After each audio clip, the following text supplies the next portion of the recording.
सुशील नाम के एक ब्राह्मण थे। उनके 2 पुत्र थे। बड़े का नाम था सुवृत्त और छोटे का वृत्त। दोनों युवा थे। दोनों गुण संपन्न तथा कई विद्याओं के विशारद थे। घूमते आप दोनों एक दिन प्रयाग पहुंचे।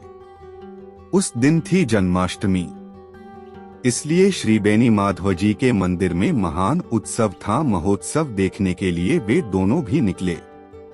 वे लोग सड़क पर निकले ही थे कि बड़े जोर की वर्षा आ गई, इसलिए दोनों मार्ग भूल गए। किसी निश्चित स्थान पर उनका पहुंचना कठिन था। अतएव एक तो वेश्या के घर में चला गया, दूसरा भूलता भटकता माधव जी के मंदिर में जा पहुंचा। सुवृत्त चाहता था कि वृत्त भी उसके साथ वेश्या के यहाँ ही रह जाए, पर वृत्त ने इसे स्वीकार नहीं किया। वह माधव जी के मंदिर में पहुंचा भी, पर वहां पहुंचने पर उसके संस्कार बदले और वह लगातार वह मंदिर में रहते हुए भी सुवृत्त और वेश्या के ध्यान में डूब गया। वहां भगवान की पूजा हो रही थी। जूत उसे सामने से ही खड़ा देख रहा था, पर वह वेश्या के ध्यान में ऐसा तल्लीन हो गया था कि वहां की पूजा, कथा, नमस्कार, स्तुति, पुष्पांजलि, गीत नृत्य आदि को देखते सुनते हुए भी नहीं देख रहा था और नहीं सुन रहा था। वह तो बिल्कुल चित्र के समान वहां निर्जीव सा खड़ा था। इधर वेश्यालय में गए सुवृत्त की दशा विचित्र थी।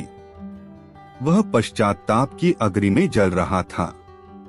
वह सोचने लगा, अरे आज भैया वृत्त के हजारों जन्मों के पुण्य उदय हुए, जो वह जन्माष्टमी की रात्रि में प्रयाग में भगवान माधव का दर्शन कर रहा है।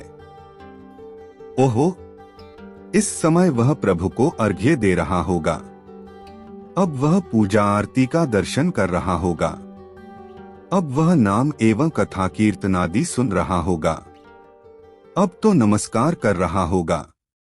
सचमुच आज उसके नेत्र, कान, सिर, जिह्वा तथा अन्य सभी अंग सफल हो गए।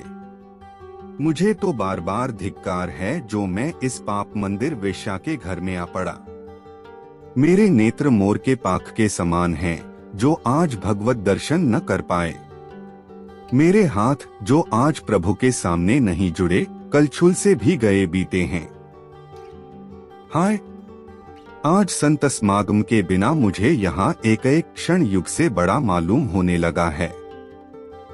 अरे देखो तो मुझ दुरात्मा के आज कितने जन्मों के पाप उदित हुए कि प्रयाग जैसी मोक्षपुरी में आकर भी मैं घोर दुष्ट संग में फंस गया। इस तरह दोनों को सोचते रात बीत गई। प्रातः काल उठकर वे दोनों परस्पर मिलने चले। वे अभी सामने आए ही थे कि वज्रपात हुआ और दोनों की तत्क्षण मृत्यु हो गई। तत्काल वहां 3 यमदूत और 2 भगवान विष्णु के दूत आ उपस्थित हुए। यमदूतों ने तो वृत्त को पकड़ा और विष्णुदूतों ने सुवृत्त को साथ लिया। जो ही वे लोग चलने को तैयार हुए, सुवृत्त घबराया सा बोल उठा, अरे आप लोग यह कैसा अन्याय कर रहे हैं? कल के पूर्व तो हम दोनों समान थे, पर आज की रात मैं वेश्यालय में रहा हूँ और वह वृत्त मेरा छोटा भाई माधव जी के मंदिर में रहकर परम पुण्य अर्जन कर चुका है। अतएव भगवान के परम धाम में तो वही जाने का अधिकारी हो सकता है। अब भगवान के दोनों पार्षद ठहाका मारकर हंस पड़े। वे बोले, हम लोग भूल या अन्याय नहीं करते। देखो, धर्म का रहस्य बड़ा सूक्ष्म तथा विचित्र है।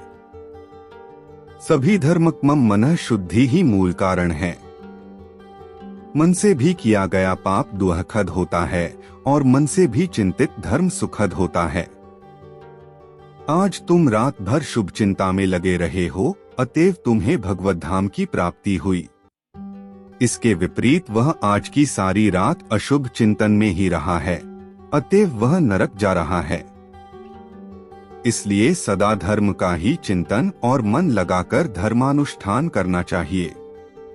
वस्तुतः जहाँ मन है वहीं मनुष्य वैश्यालय में हो, तो मंदिर में रहकर भी मनुष्य मन वेश्यालय में है, और मन भगवान में है तो वह चाहे कहीं भी हो भगवान में ही है। सुवृत्त ने कहा, पर जो हो, इस भाई के बिना मेरी भगवत धाम में जाने की इच्छा ही नहीं होती।